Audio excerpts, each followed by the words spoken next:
Okay. So, hi Tom. Hello. We are doing a research over the differences between the North and the South. Mm-hmm. And Of the UK? Yeah. And interesting. Yes. Yeah, okay. And so I wanted to ask first, like, where do you come from, Tom? I'm south of England. I'm specifically from Kent, which is southeast. Okay, southeast. Okay. And how old are you? We'll have to think about that. 27. 27? Okay, good. And, well, the first question that we have is, what social values are characteristic on the north and south of UK?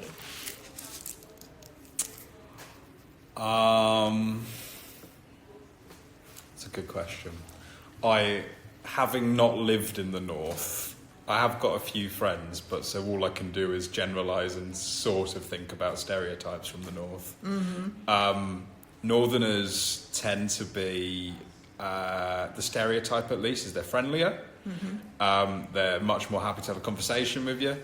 They are a little bit more, we would say, hardy by nature, a little bit tougher than us Southerners. They are willing to go outside without a coat in the middle of winter. That sort of toughness. I'm trying to think of other stereotypes here. Their accents are more difficult to understand if you're from the south. Mm-hmm. Yeah, but generally friendly, I think, is the overall. Okay. And what about the south? The south, a little bit more reserved, a little bit more of that stereotypical British, not very willing to talk about emotions or difficult things. Mm-hmm. There's a joke in England where, and it very much applies to Southerners and Northerners actually, but if something major happens in your life, a British person would describe that as not very good. But if they trip over a small object on the way to work, they say, "Oh, it was a disaster." And it's like the smallest thing they'll call a disaster, but the major things they'll call, it's a spot of trouble. Actually, there was a military story about that. There was a miscommunication between the British and the Americans during World War II, where a British commander described the situation as not ideal, and the Americans didn't understand that meant that they really needed help. So they didn't get any reinforcements until they asked for it. But for the British person to describe it's not quite good meant this is really bad. But it doesn't. Even Americans and British. Sorry?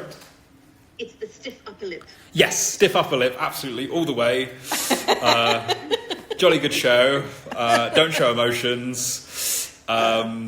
Apart from comedic emotions are fine, but genuine emotions are, even now, actually quite difficult. I will default to humour before going to a genuine emotion. Okay. I will, It's a weird one, but it's very much baked into Southerners. Okay. Well, interesting. Not all, but the stereotype at least. Yes. And what influences the values between the North and the South? Such a good question. Because it depends on who you ask. And I played this game with my friends a long time ago. So there's a group of us from the north and a group of us from the south and a group of us from what we call the Midlands. And all of us just went through town names and said, is this in the north or is this in the south? And the arguments that we had, like Sheffield, definitely in the south, but Nottingham, that's in the north. And then I said, Sheffield should be in the south, and someone said, no, Sheffield's in the north. And it's difficult to define where north and south are in England. But I suppose the influences, the south of Kent gets a lot of influences from London. That's its major hub of influence, whereas the north gets a lot of influence from its industries or historic industries.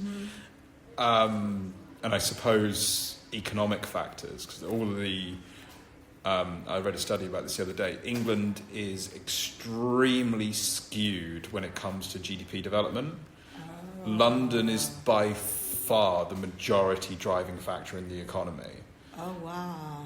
Where Okay. I think I read it somewhere, if you took away London, the rest of the UK generates about the same amount as a small island in the Caribbean. Tiny. Oh, wow. Maybe it isn't quite that extreme, but I remember it was a very, very small country that it was Okay. compared to. So London's this big hub of culture and economy, and that affects us in the south. And up north, they have their industries, but it's a big historical point of contention between the British that the north doesn't get looked after as well as the south. Why is that? Why do you No idea. No idea. There's just probably something in history where at some point London started generating all the money.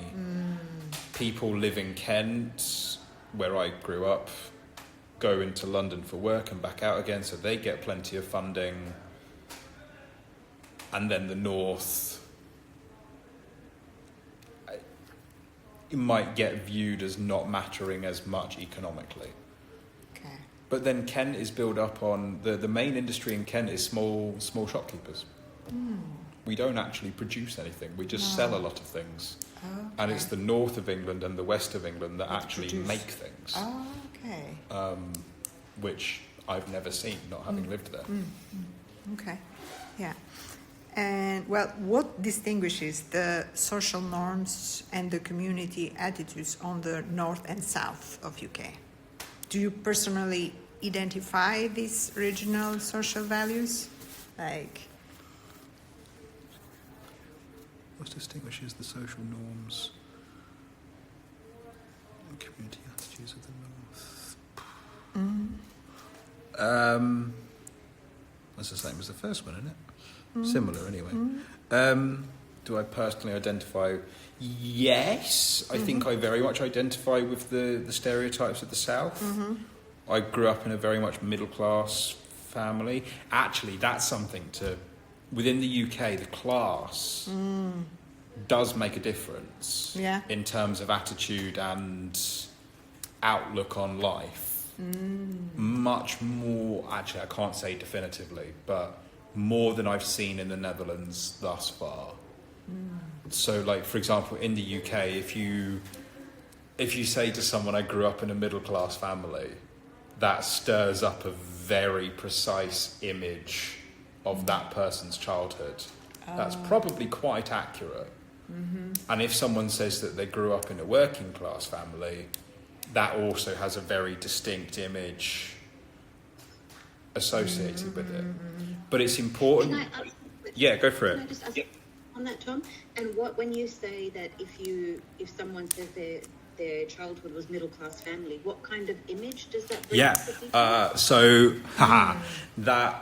what that stirs up is a bit of a stricter mum and dad, a drive towards academia. So definitely university. That's sort of for a middle class family. University is not a question. It's you're must. you're going to uni. There's no question. It was for me, but it wasn't a pressure or a demand. It's just what you did. It was just the norm. Everyone in my family went to uni. I go to uni. It's not a question of will you go to uni. It's a question of what will you do. That's where the choice is. There's sort of certain things around the childhood of, at least for me, because I grew up near farmland, so, running through fields, going to the beach with your family, that sort of thing. Whereas on the working class side, and I think it's important to note that there isn't a stigma attached to either one. It's not, working class is not necessarily seen as worse than middle class. It's just very different. yes. Yeah. So my friends that grew up in working class families, mum and dad were working all the time, so they didn't see them as much. Yeah, yes. So instead of having, a trip to the seafront with mummy and daddy, you might have a weekend out at the park. That's it. So it's just a very different upbringing. And I've also noticed very much that the working class families have got this priority on money, understandably. Yeah. And the middle class families don't. Oh. Which now, having taught on both sides of the economic spectrum, I'm finding increasingly interesting that those people in the upper class care about money, the people in the lower class care about money, the working class care about money, and those in the middle class don't really care. Okay. Why do you think that is? I've no idea. It might be my family. My family's a bit weird when it comes to money, but we really don't care. We have enough money to be comfortable, and after that, do what makes you happy. So my entire family is built up on medical workers, not doctors, just like nurses, radiographers, all the others, and teachers. Okay. That's it. Yeah, that's it. Okay. Yeah. Another question. Sorry to. No, go for it. Interrupting. So you gave a very clear image of like the middle class family. University is just a standard. Yeah. And what about the working class? Do people generally go to university there, or? No, but there's a big drive in the UK for working class families to go to uni. So there's big financial incentives for people whose parents have never been to uni to then get their children to go to university. So that's usually in the form of what we call the maintenance loan. So the way that university works in England is you do have to pay for it, but the government fronts the payment. They do the first thing, and then you pay it back slowly over the rest of your life. But then that also comes with what we call the maintenance loan, which is essentially the money that you live on while you're at university. So for me, I was quite lucky. My parents were well off enough that they would give me some money. I had a job as a lifeguard on the side, so that was fine. But then I had friends whose parents didn't go to uni, and they got a bigger maintenance loan than me to encourage them to focus on their study and do more, to do more with university, to make it more appealing. Right.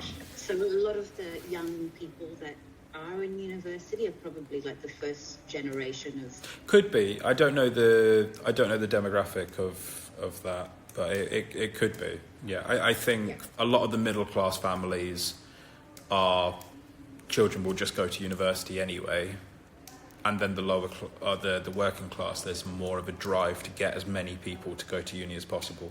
But then that on its own is a point of contention where there's an argument in England of should we be encouraging so many people towards university, or should we be exploring apprenticeships and other opportunities? So there is a really big argument when I was leaving. It's not an angry argument, just a very interesting debate. Yeah, that is interesting. Yeah, I worked with a lot of 16, 17, 18-year-olds for years, so there was always the question of should I do an apprenticeship or should I do a degree, and it depended on the course, case-by-case basis.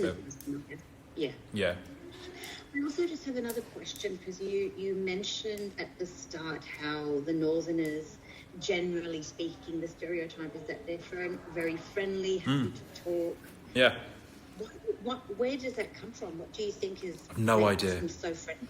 I've no idea, but there really is. There's just this stereotype that I've seen it in a few TV sketches and like jokes online, where Northerner goes down to London and says hello to someone, and the Southerner's shocked and what you doing, saying hello to me, and it's a joke within the country. It's just, if you go up north, someone will say hello to you. There was a comedy sketch the other way around, where a Southerner went up north, and it was a fake TV interview. It was all a comedy sketch. I said, what happened to you? Someone said hello to me, and this sort of shaking with fear. And it's just a joke within the country that it's. I've not experienced it myself yet, but no, that tell a lie. No, yeah, well, that's a British expression. When I go to Birmingham, which isn't very often, but when I'm there, I'll chat with anyone. You'll be in the elevator, the lift in a hotel, and there'll be a stranger there. You go, how you doing? What are you doing here? What you gonna? And I've had like full-on life conversations with people, and you're just, Well, not a week ago, I was on the way to Birmingham, and the guy that sat next to me was a northerner, and we just had a full conversation for the whole hour. I didn't know who he was. I still don't know who he was. I didn't ask for his name. I forgot about that bit. And we just had a great conversation. He told me all about his life. I told him all about my life, and I'm never going to see him again. It's just, apparently it's normal for northerners. You wouldn't necessarily do that being from the south. No. If you're from the south, if you're a perfect example is the London Tube. If you're on the London Tube, you do not speak to another human being unless it's an emergency. And even if it's an emergency, you say as little words as quietly as possible. It's a really... And I lived in London for years, and the stereotype holds up. If there's a group that comes onto the tube and starts talking, no one says anything, but they will stare and give funny looks and why are these people talking on the tube and disturbing my peace. But why it is, I just don't know. I wish I knew. Maybe it's the Vikings were more friendly than the Anglo-Saxons, but that's 1,000-year-old history. Interesting. Another question is, in your perception, how do your social values differ from those typically associated with the north with the north of the UK, because the south, you are from the south. I don't know.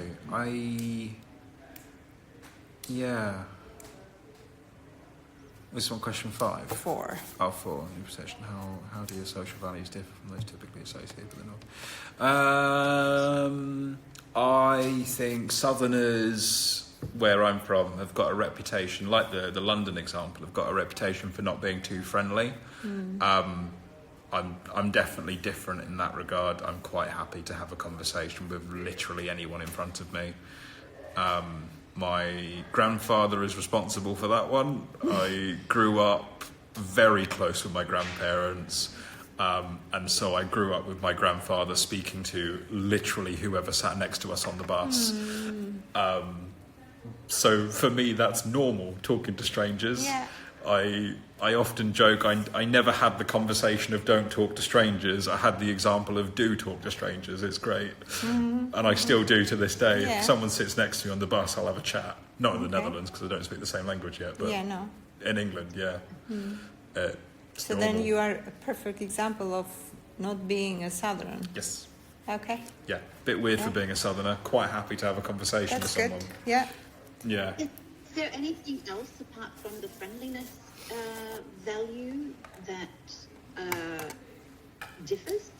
Are there any other values that are prominent in the south versus the north? I don't know. I don't know. Yeah, I'm sort of running through a bunch of stereotypes, and I keep on running up to, is that a stereotype about the north or the south, or is it a stereotype amongst the working class and the middle class? What does it matter for our purposes?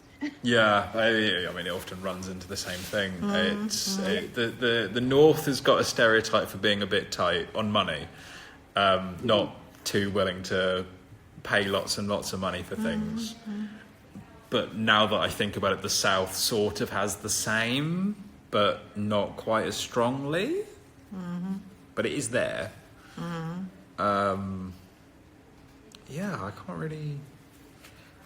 don't really know. There's a stereotype, it's a very strong stereotype, that those up north aren't quite as clever as the people down south. But that's because of the accent. Oh, okay. Which is a bit funny. It was World War II. Somewhere within World War II, they changed the radio news presenter to a northern voice on the basis that the Germans wouldn't be able to understand them as easily because of the strange accent. And they certainly wouldn't be able to pretend to be the radio host. But then they found that it didn't work because the people in the south didn't believe the news anymore. So it's just this attitude of, if you sound like that, we don't quite believe. And it's quite bad, but if it's a running joke that you never see a scientist from Birmingham sounding like they're from Birmingham, because Birmingham's got a very thick accent just for their own little city. And to the southern ear, it sounds a bit silly. I remember there was a joke when I was at school. Imagine if Stephen Hawking was from Birmingham. No one would ever have believed him. What a tragedy. Yeah, no, but it really is. And the joke is half there to sort of joke about it, but also there to go, this is actually quite bad. We really need to stop thinking about like this. So I've got many friends, or not many, but I've got a few friends from Birmingham because of all my trips there, that when they're outside of Birmingham, they change their accent to a southern accent. Really? Yeah, so that people will believe them and take them seriously. And then as soon as they go back to Birmingham and family, they just go back to how they normally sound. Yeah. Which is But quite... sad, though. It is. It Yeah. absolutely is. Yeah. It's awful that the society is developed in that manner. But, Yeah. yeah. And are there changes, on the values, between North? Like, is it like getting better, or is I don't know. Mainly from not being there for a long time. The perception that I get now is... I'm trying to think of the best way to say this. Because of the rise of politically the right in England, especially Reform UK, that's starting in... Oh, come on, I'm going to think of the town's name. It's somewhere up north. Nigel Farage is currently MP of Clacton. No, that's where he was a long time ago. Can't remember. He's up north. So more and more of my northern friends are noting that they are hearing openly very right-wing conversations on the buses and the tubes, which could be considered a little bit extreme in some cases. So there's a lot louder talk about immigrants and a lot louder talk about gender politics than they used to be. Those things, at least in the south of Britain, it was very much considered that religion, politics and love are things that you keep at home. Oh, I see. You don't talk to someone else about them. Which my family very much stuck to. So it's strange to hear that those conversations are becoming more popular. Okay. And I think it's because Nigel Farage has chosen, not just that person, but that political party has chosen the North to begin with. Okay. And I'm no economist or political scientist, so I can't really speculate. No, yeah. But I would assume it's the economic factors, that the North is not as is economically struggling and therefore easier to Get on board. Yeah. I don't know the nice way of saying those things. There's no judgments here, by the way. Yeah. I mean, the south of England is also very, very, very right wing. The south of England is very conservative. They, I don't think they would be described as extreme right wing, but they would be described as right wing. The north historically has been very left wing, socialist. So the shift towards more right wing policies is even more noticeable, and even more noticeable in the north. Okay. Yeah. Okay. And the last question is, what aspects of northern or southern social interaction styles or community values do you feel are most misunderstood by people from other regions? I can't really talk about the northerners for this one because I don't know what gets misunderstood as stereotype and what isn't. Yeah. But especially for the south, especially the area that I was in, we are more friendly. In reality, we're more friendly than the stereotypes suggest. Okay. I grew up in a very small town. I grew up in a very small town where I knew everyone. Yes. And everyone knew everyone. and we were quite friendly there. But then you go to a bigger city and you're not friendly there because you don't know anyone. No. I didn't know who my neighbour was in London. No. I genuinely didn't know who they were. No. Okay. I knew what they looked like. That was it. Yeah. Okay. Okay. Good. Well, this is all for us. Thank you, Tom. Thank you very much. Disclaimer. Lovely to meet you, Tom. And you. Thank you for being